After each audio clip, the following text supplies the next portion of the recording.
The Prime Minister does not have the guts to stand up and answer the question. Of course not.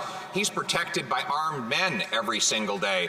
So he's not worried about the streets that are turning into savage chaos since he brought about catch and release bail.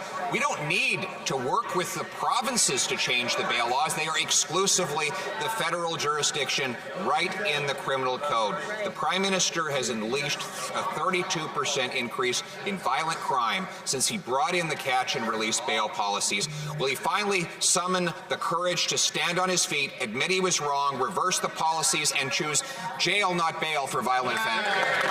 The Honourable Minister for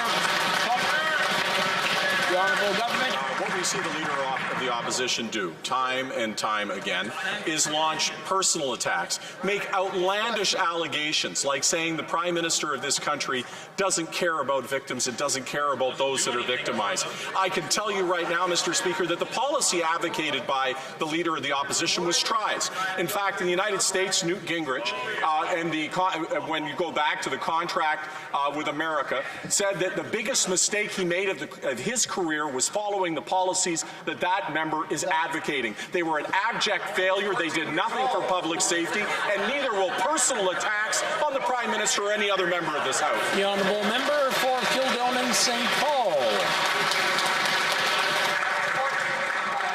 Mr. Speaker, the policies of this Liberal government have led to this. On Saturday, another stabbing death on the TTC in Toronto. A 16-year-old boy was murdered. On Sunday, a 37-year-old man was stabbed to death at a Starbucks in Vancouver. On Monday, a police officer was killed in Quebec while responding to a call. On Tuesday, a teenage girl was shot to death in a car in Calgary. Today, a woman was stabbed and severely injured on a train in Calgary. Mr. Speaker, violent crime is up 32% as a result of these Liberals' catch and release policies. So what's it going to take? How many people are going to have to die, Mr. Speaker, before they step up and fix it? The Honourable Minister for Public Safety.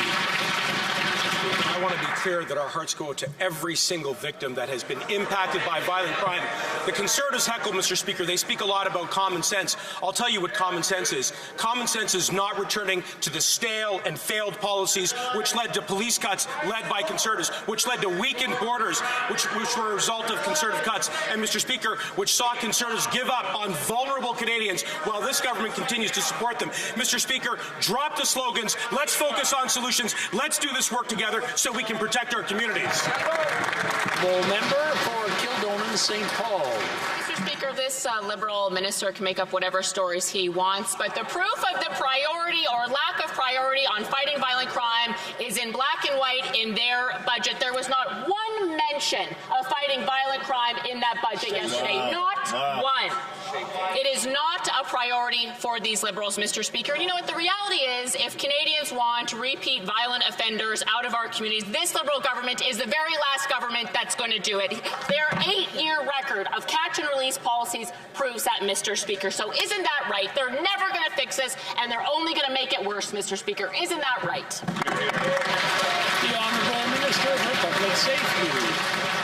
Mr. Speaker, my colleague purports to care about victims. Where was she when she had an opportunity to support the $450 million which we invested in the CBSA to stop the illegal flow of guns into our country? Where was she, Mr. Speaker, and the rest of the Conservative Party when it came to supporting law enforcement with over $360 million voted for it? What did they do? They voted against, Mr. Speaker. Where was she when it came to the $250 million under the Building Safer Communities Fund to support vulnerable Canadians with mental health supports? They voted against. Mr. Speaker, I invite the Conservatives to get on board so we can protect our communities.